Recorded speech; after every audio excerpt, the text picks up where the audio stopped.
That aircraft wasn't just metal and engines to me. It was home.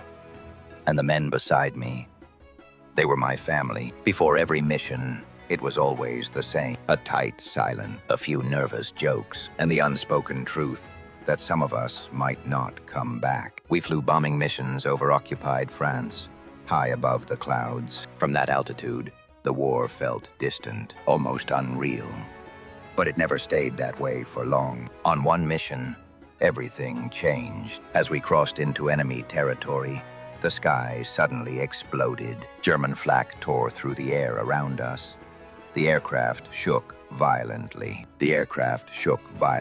Then came the hit. A massive blast ripped through the B-17. And the next thing I knew, I was no longer inside the plane. I'd been blown clear out of the aircraft. The wind screamed past me. The ground below rushed closer at a terrifying speed. I reached for my parachute. Nothing.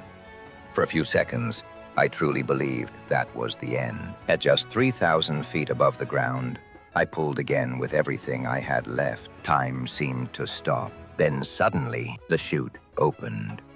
I was alive, but 7 of my crewmates weren't. 7 men I had eaten with, laughed with, trusted with my life. I landed alone in enemy-occupied France. No weapon, no radio, no idea if I would survive the night. That's when the French resistance found me. Ordinary people, farmers, shopkeepers, families, who risked everything to help a stranger wearing an American uniform. They hid me, fed me, moved me from place to place under cover of darkness. For months, I lived in the shadows, helping however I could, carrying messages, avoiding patrols, surviving one day at a time. Every night, I wondered if tomorrow would be my last.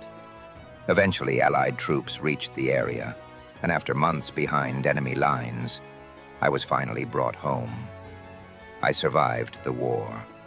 But part of me never left the sky over France. This isn't just my story.